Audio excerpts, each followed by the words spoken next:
So what's painting and decorating all about? We travelled all over the country to find out just what it's like to be a painter and decorator and where it can take you. Some days can be like this, but others can be like this.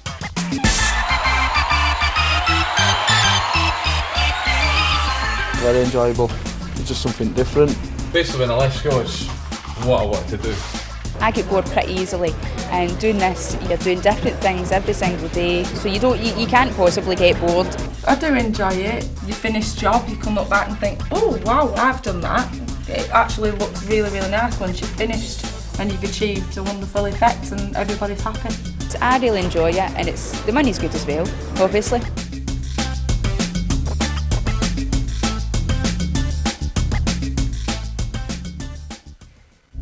Maybe it's because humans seem to have a basic instinct to decorate. Painting and decorating is the oldest craft in the world. Thousands of years ago, people were doing it to change their surroundings, even before they could build houses. Today it's different, so forget all those TV home makeover shows. There's a lot more to painting and decorating than just painting walls. Back in college there, I'm just done marbling and graining and hanging 52-inch wide vinyl, and you get everything. You get sponge stippling and stenciling. Painting and decorating ain't just painting a wall. You've got everything. I don't classify myself as a painter. I'd rather be called a decorator. You got to get it correct. You got to make the job look good for everyone else, not just yourself. I had to cut in all these and paint them in blue gloss, and I had to paint the fences, which are double fences, so you have to get in behind them with the tammy and things. Well, we have to put 2 coats of gold into these grooves. I have to undercoat and gloss this outside wood.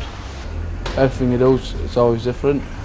It's like people say, just all you do is roll walls, but you don't. You could be rolling one, you could be wallpaper, and one could be doing anything really. People ask me what do you do at college and what do you do on site. A lot of people think it's just rolling walls and putting up wallpaper, but there's a lot of different techniques that you learn that most people would be surprised. I think most people would be surprised to see that.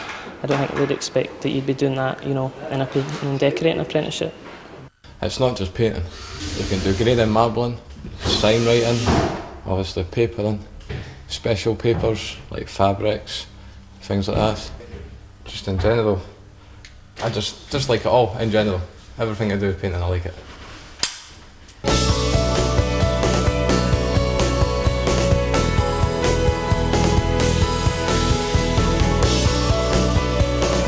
The way to answer that is Hip chose me. It was actually my girlfriend's father, he was a painter.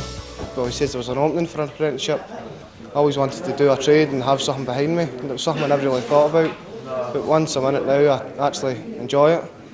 I had done an art hire at school the year before, so I'd always had the knack for sort of art stuff, I always wanted to do a practical job, and I thought the best way would be to get an apprenticeship where I'd be getting paid as well as, learning new techniques, and I just thought it'd be the next step to go into painting and decorating. Well, I decorated the house I live in now with my dad, and I really enjoyed everything about it. After that, a couple of people came to see the house and asked me if I'd decorate their houses, so I started doing that. And then I heard about the job going here, so decided to do that. Come for an interview and I got the job, so I was really excited and keen to start. If you want to be a painter and decorator, you'll have to be good with your hands. But it's often more important to have a creative side with a good eye for colour and the ability to plan ahead. It's also good to be able to use basic maths and calculate volumes. Good attention to detail is also essential, and above all, you have to be a team player.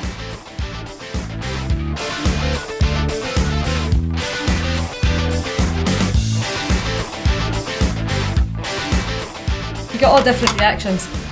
It was weird coming in and having to work with just like all guys. But the guys that I was working with the first time I was here was good. It's a nice bunch of guys I was working with, so made me feel welcome into the trade. You don't get picked on or anything, they all look after you.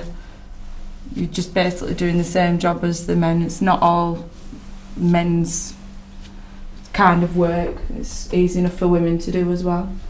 You just get treated the same. It's It's just another person, like another apprentice. It's no different because she's a girl.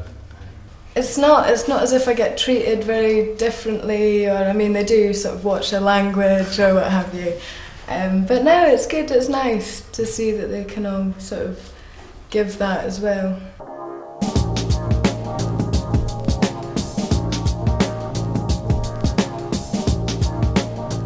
Well, now I'm actually a merchandiser out on the open road, but I can still involve in painting and decorating and my product knowledge by helping customers choose which products and help them along with the colour and do colour scheming. So, really enjoying it. If you say you're going to be a painter and decorator, I don't just want to be a painter and decorator, I want to be the best, and I feel that the company I'm with is going to help me get there. But I definitely like to look at the more arty side of stuff.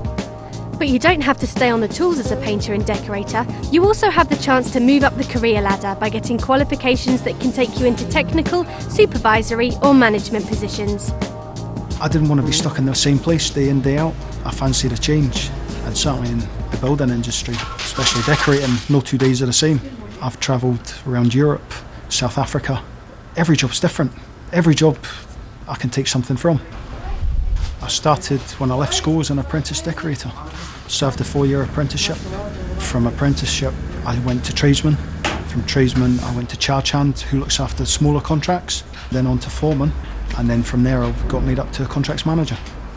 We deal with the initial contract coming in. We'll go and look at the jobs, measure them up. From there we'll then set up the job, dealing with the labour, the materials and the on-site management of it. Also liaising with the client through to hopefully a successful end.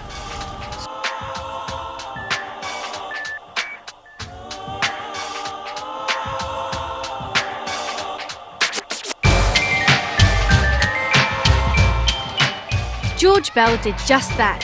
He started as an apprentice and now owns the biggest painting and decorating firm in the UK. Coming from the painting industry as a young apprentice, I left school because, as I say, I didn't particularly love it. Wasn't that lazy at it, but I really liked the painting when I went there. I'd gone into the industry not knowing what I was getting into, but it turned out it was very good, and I really had an enjoyable time with the people I worked with, which I think has helped me expand to where we are as a group, and I can assure you we'll have a good lifestyle from it. One of the big things is there's a big shortage of people in our industry, and that shows that we do need to bring new people through, therefore there must be a future. Huge potential for them to make a good living for themselves for many years to come. There's a lot more to painting and decorating than you might have thought. There are plenty of chances to move up the career ladder. It doesn't matter what level you start at. You can use your creative skills in different types of jobs, and there's a huge variety of projects to work on. When you're qualified, you can work almost anywhere in the world and even run your own business. You can be proud of what you created, and people will appreciate it in the future. So why not go for it? I try to be quite proud of every job I do. I don't know how many times I've said to my family, oh, I've painted in there, I've painted in there, so it's something that you can say, right, I've done that, I've done this. It's quite an achievement. Really intricate work, that's what I'm proud of. You see it and then you go, oh my god, how long is this going to take me, what's involved? You do it and at the end you stand back and go, well, I've done that. But I mean, all of the jobs I do I'm proud of. It's worth coming into if you're looking to go somewhere and get yourself sorted out for the rest of your life basically, and some money behind you. If you're fine about it, do it. You'll enjoy it. You have your hard days, but you have your good days. Like everybody else. Definitely go for it, it is, it's good, it's very rewarding, the satisfaction you get out of it is very good, and that's enough on its own for me. So yeah, definitely go for it. Go for it. It's a good trade. You can go on and do so many different things. You go and do interior design and go on and expand to all different things, so yeah, go for it.